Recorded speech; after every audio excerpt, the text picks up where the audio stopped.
Hi, my name is Jen Sookfong Lee, and I'm here in Vancouver on the unceded and traditional territories of the Musqueam, Squamish, and Tsleil-Waututh peoples. And I am here to defend the extraordinary novel, The Son of the House by Cheluchi, Onyemelukwe-Onuobia.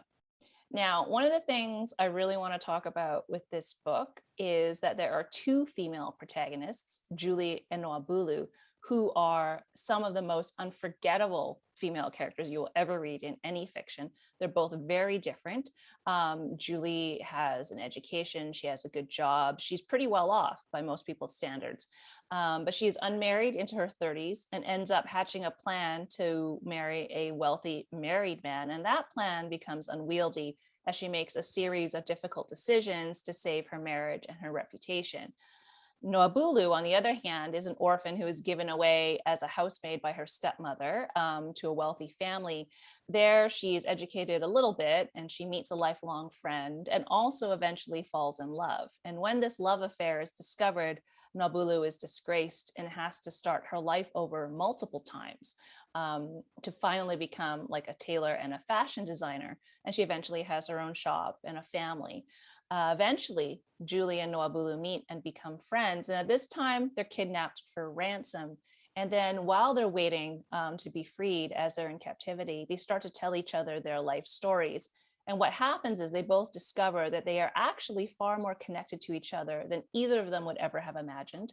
And the reason I wanted to talk about these two women in particular is that I've never met two female characters who are more beautifully rendered, whose stories are such a sharp commentary on patriarchy and class and the opportunities we are given that are then taken away. So if you really like strong female characters, you're going to love The Son of the House. And I also wanted to talk about the setting. It's one of the most immersive, beautifully rendered settings I've ever read. You really feel like you're in Igbo land in Nigeria. And the book actually spans over 30 years of Nigerian history. So for those people out there who love to learn something and who love to really feel like they're somewhere with all the senses, the sights, the smells, and everything, it's beautifully done here. And the setting also really affects what happens with Julie and Nwabulu. We see how living in a rural village or living in the city, how that changes their lives and their decisions.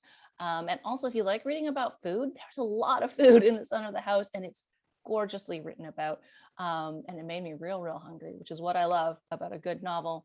And the one thing that I think Cheluchi does so beautifully is this plot that spans over 30 years. These two stories of two women, they kind of go, up and down, and they connect and then they disconnect, but they're always going on these parallel lines, which I think shows us, or shows the reader actually, how beautifully connected humanity actually is, and how even though we're very different in terms of privilege and class and all of those things, the things that we want, which are happiness and health and security, that doesn't change, that we're more alike than we think.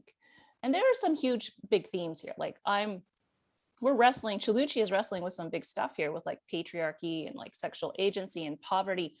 But at no point I was overwhelmed. And I think this, in fact, is the great genius of The Son of the House, because the care she took with the intimate stories of who Julie is and who Nwabulu is, those intimate stories really tell the bigger stories of those themes of patriarchy and poverty and all of that, so that she's beautifully rendering it really small and also really big.